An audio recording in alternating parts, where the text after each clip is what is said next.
कसाबला कोणी बिर्याणी देईल का? मग उज्ज्वल निकमनी ते नंतर मान्यही केलं. असा बेईमान माणूस आहे तो. हा कसला वकील? हा देशद्रोही आहे. यांनी जे मांडले ते जे पुरावे द्यायला पाहिजे होते. ज्यावेळेस आमच्या यांचा खून झाला, हेमंत करकरे साहेबांचा, ती गोळी कसाबच्या बंदुकीतली नव्हती, कुठल्या अतिरेक्यातली नव्हती, तर ती गोळी एका पोलीस अधिकाऱ्यांची होती, RSS समर्पित. त्यावेळेस ते पुरावे लपवणारा देशद्रोही कोण असेल तर तो उज्ज्वल निकम आहे. आणि अशा देशद्रोहाला जर तिकीट भारतीय जनता पक्ष देत असेल तर मात्र हे देशद्रोह्यांना पाठीशी घालणारा पक्ष आहे का, हा प्रश्न येतो. नाही, अत्यंत गंभीर आहे. कस्टडीमध्ये आत्महत्या होऊ शकत नाही. कदाचित त्याचा खून झाला असावा अशी दाट शक्यता आहे. आणि अशा स्थितीमध्ये कस्टडीमध्ये आरोपीचा मृत्यू होतो आणि तातूरमातूर चौकशीचे आदेश केले जातात. खरं तर एवढा मोठा हाय प्रोफाईल हा सगळा विषय आहे. त्याच्या घरावर गोळीबार झाला, आरोपीला शोधून आणले पोलिसांनी आणि त्यांच्याकडून सगळी माहिती उपलब्ध होत असताना त्याची आत्महत्या, म्हणजेच या प्रकरणाला कलाटणी कदाचित देण्याचा काही उद्देश आहे का, या बाबतीत तपासणी झाली पाहिजे. दुसरी गोष्ट की काही पोलीस स्टेशनमध्ये आत्महत्या होती किंवा खून होतो त्यावेळेस जबाबदारी कोणाची? राज्याच्या गृहमंत्री म्हणून आताही कायदा सुव्यवस्था पूर्णतः राज्यातील बोजवारा उडालेला आहे. अशा वेळेस मला अपेक्षा होती की नीतिमत्तेच्या किंवा नैतिकतेच्या दृष्टीनं एक जबाबदारी म्हणून गृहमंत्र्यांनी राजीनामा देण्याची अपेक्षा होती.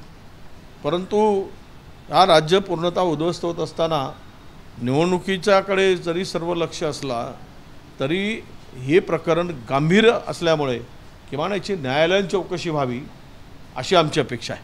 मतदानाची टक्केवारी कुठेतरी कमी दाखवण्यात आली होती सुरुवातीला, त्याच्यानंतर 11 दिवसांना सुधारित आकडेवारी दिली ती वाढून दाखवण्यात आली.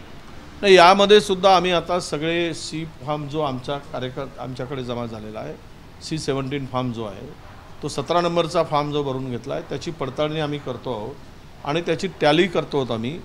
त्यामध्ये काय नक्की निष्पन्न होईल त्यावरच यावर अधिक भाष्य करता येईल. 15 पैकी 13 लोकसभा मतदारसंघात शिंदे विरुद्ध ठाकरे असा सामना आहे. थेट भाजपचा सामना होताना दिसत नाही, ते घराघरामध्ये आग लावणं हे भाजपचं कामच झालेलं आहे. घर फोडा, पक्ष फोडा आणि आपसात लढवा, आपण मजा मारा, दुसऱ्यांना झुंजवून त्यांच्यावर त्यांच्या भरोशावर दलाली करा, हे धंदेच आहेत. हे धंदे सुरू आहेत, देशातच सुरू आहे, महाराष्ट्रात काय. आणि त्यामुळेच ही लढाई दाखवत आहे शिंदेंच्या विरुद्ध. कारण भारतीय जनता पक्ष जर लढले असते उद्धव ठाकरेंच्या सेनेविरुद्ध तर भारतीय जनता पक्षाचा सपसेल पराभव त्यांना दिसत होता. आता हारणारच आहे तर शिंदेचे माणसं हरू द्या, आपल्या माणसांना किमान हरू द्यायचं नाही, हा त्यामागचा विचार दिसतो आहे. शिंदेंना यावेळेस म्हणजे गेल्या वेळेस शिवसेनेला शिंदेची शिवसेनेला 15 जागा मिळालेल्या, 6 जागा कमी मिळालेल्या, ठाकरे जास्त जागा आहे. नाही, जो आता सर्वे आला, सर्वेमध्ये महाराष्ट्रामध्ये जवळपास भारतीय जनता पक्षाचा संपूर्ण जो सुपडा साफ होणार आहे त्यामध्ये त्यांना आता अधिक आपलं नुकसान होता कामा नये. ज्या जागा आता त्या शिंदे सेनेला मजबुरीनं सोडाव्या लागल्यात त्याही मजबुरीनं सोडाव्या लागल्यात. कदाचित त्या 8-10 मध्येच गुंडाळणार होते, परंतु वातावरण देशातलं बदललं आहे. लोक सरकारच्या विरुद्ध आक्रोश आहे. अशा परिस्थितीमध्ये आपले आकडे किमान साबूत ठेवण्यासाठी या 15 तरी जागा दिल्या आहेत. नाहीतर त्या 10 जागावर निपटून होते, 7-8 जागेवर निपटवण्याची तयारी होती आणि त्या जागा हरणारच आहेत. तर आपण आपला त्या पापाचे वाटेकरी आपण कशाला व्हावं म्हणून त्या जागा दिलेल्या आहेत. भाजपने ज्यांच्यावर आरोप लावले होते आणि ईडीची चौकशी लावली होती अशा 5 जणांना उमेदवारी दिलेली आहे महायुतीमध्ये. लोक बघत आहेत, बोटाला तलवार करून भारतीय जनता बोट जे आहे शाहीचा बोट, त्या बोटाला तलवार करून बटन दाबतील आणि यांचे या भ्रष्टाचारांचे गळे चराचरा कापले जातील मतदानातून. हे येणाऱ्या 4 तारखेला दिसेल. अरे सगळी तुमची नीतिमत्ता कुठे गेली? शेण खायला गेली का? इतके गंभीर आरोप केलेत. इतक्या गंभीर आरोपामध्ये ज्या लोकांवर आरोप केलेत त्यांनाच परत पक्षात घेतलात. अरे किती म्हणजे खालच्या दर्जाचं राजकारण आहे, किती घाणेरडं राजकारण आहे. आणि यापेक्षाही शब्द नाहीत की महाराष्ट्राला नासवून टाकण्याचं पाप केलेलं आहे, नासवलं आहे. आणि त्या चोरांना तुम्ही आरोप करताय, त्याच चोरांना सोबत घेताय आणि त्यांचा वाटा तुम्ही आपल्यासोबत घेऊन त्यांना त्यांचा हिस्सा घेण्याचं काम चाललं आहे. कदाचित अजित पवारांना घेताना हाच झाला असेल की 70,000 कोटीमधून अर्धा वाटा भाजपला मिळाला असेल, 35,000 कोटी समझोता झाला असेल. आता 35,000 कोटी भारतीय जनता पक्षाला मिळत असतील तर समझोता होणार आणि ते घेणार, त्यामुळं त्यांना घेतलं असावं. यांच्याकडे काही ते आरोप होते हजारो कोटीचे, यातलाही काही माल मिळाला असेल भाजपला, निवडणूक चंदा, तो रोजचा धंदाच आहे यांचा, तो चंदा घेतला असेल. देवेंद्र फडणवीसांनी काय म्हटलं की उद्धव ठाकरे यांना काँग्रेसला मतं देण्याची मानसिकता येणार. सगळ्याला माहीत आहे की एखाद्या पक्षाला तुम्ही संपवायला निघालात तर तो तर म्हणजे वाघाला जखमी केला की वाघ चवताळून येईलच. तो त्याची चिंता करत नाही तो कुठे काय करतो आहे, तो फक्त टार्गेट शोधतो आहे आणि तो टार्गेट पूर्ण करण्यासाठी कुठलीही तो विचार करत नाही. सध्या त्या वाघाला तुम्ही जखमी करून सोडलात शिवसेने नावाच्या, तर वाघ तुमचा बंदोबस्त करेल म्हणून त्या भीतीपोटी अशा प्रकारचे स्टेटमेंट आत्ता केले जात आहे. राहुल गांधी आणि प्रियंका गांधींना उमेदवारी मिळण्याची शक्यता आहे. किती बळ वाढेल काँग्रेस? नाही, नक्कीच बळ वाढेल. यूपीमध्ये भारतीय जनता पक्षाची त्या ट्रिपल इंजिन काय डबल इंजिन सरकारची स्थिती वाईट आहे. तिथली कायदा सुव्यवस्था संपूर्ण उद्ध्वस्त झालेला आहे आणि संपूर्ण भारतीय जनता पक्षाचे लोकांवर बलात्कारांचे, भ्रष्टाचाराचे रोज आरोप होत आहेत. अशा स्थितीमध्ये या दोनही जागा आणि अखिलेशबरोबर झालेली युती यातून आम्ही जिंकणार आणि कदाचित राहुलजी आणि प्रियंकाजी हे दोनही त्या ठिकाणी लढण्याची शक्यता आहे. आज घोषित झाल्यानंतर या दोनही जागा जिंकण्यामध्ये आणि काँग्रेस कार्यकर्त्यांना बळ कारण मिळणारच. याचं कारण असं आहे की ही परंपरागत काँग्रेसचे दोनही गड राहिलेले आहे आणि ते गड पुन्हा मजबूतीनं काँग्रेसला बळ देणारे ठरतील अशी अपेक्षा आहे.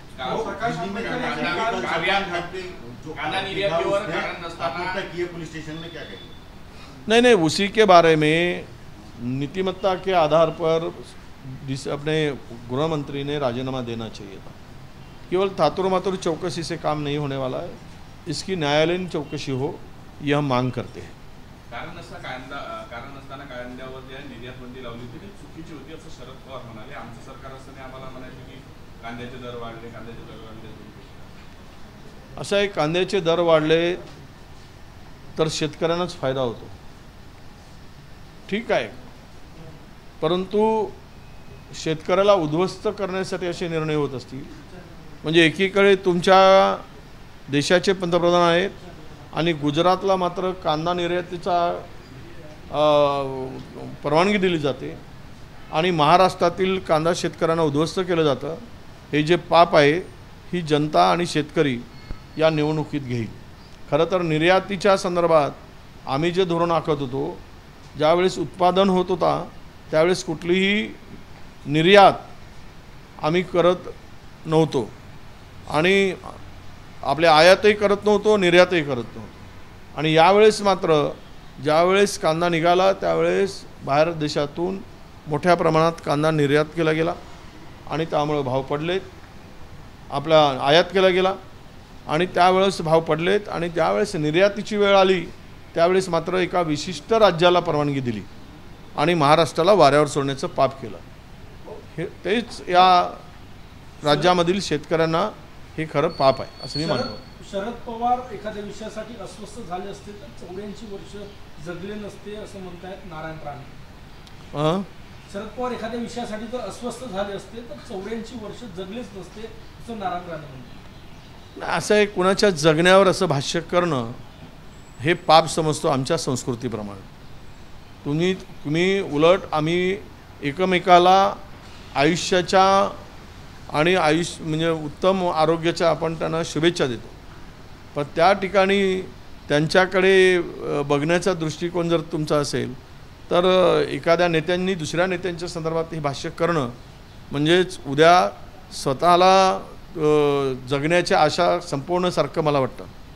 प्रकाश आंबेडकरांनी म्हटलं की साताऱ्यातला एक मोठा काँग्रेसचा नेता आमच्याकडे येणार आणि दुसरं विशाल पाटील यांना वंचितने ज्याचं समर्थन दिलं. नाही, मी सांगितलं की प्रकाश आंबेडकर कधी कधी अशा पुड्या सोडत असतात, तर त्या पुड्या सोडलेली पुडी काही दिवसांनी काय खरं आहे की ते उघडल्यानंतर कळेल. पण त्या पुड्यामध्ये अनेक वेळा काहीच निघालं नाही, केवळ साधी पुडीच निघाली. त्यामुळं सत्य आज काय त्यांच्या बोलण्याला अर्थ राहणार नाही. आणि कोणीही काँग्रेसचा नेता भाजपमध्ये जाण्याचा महाराष्ट्रातून प्रश्न नाही. महाराष्ट्रामध्ये सत्ता बदल होत आहे, देशात सत्ता बदल होत आहे, हे न कळण्यासारखं लोक किंवा नेते दुधकुळे नाही.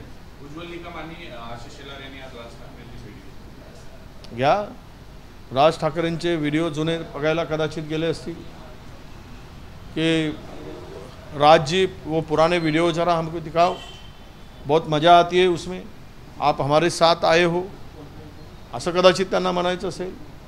म्हणजेच काही प्रश्न जे आहेत की ज्या उज्ज्वल निगमांनी बिर्याणीचा विषय काढून काँग्रेसला बदनाम केलं होतं आणि जे हकीकत नव्हती कसाबला बिर्याणी दिल्याची, कसाबला कोणी बिर्याणी देईल का, पण उज्ज्वल निकमनी ते नंतर मान्य केलं.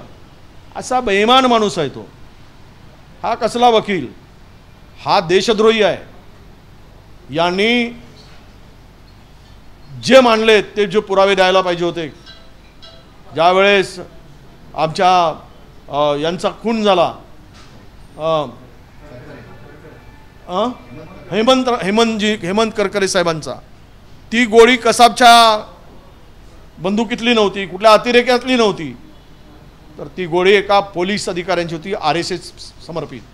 त्यावेळेस ते पुरावे लपवणारा देशद्रोही कोण असेल तर तो उज्ज्वल निकम आहे. आणि अशा देशद्रोहाला जर तिकीट भारतीय जनता पक्ष देत असेल तर मात्र हे देशद्रोह्यांना पाठीशी घालणारा पक्ष आहे का, हा प्रश्न येतो आहे.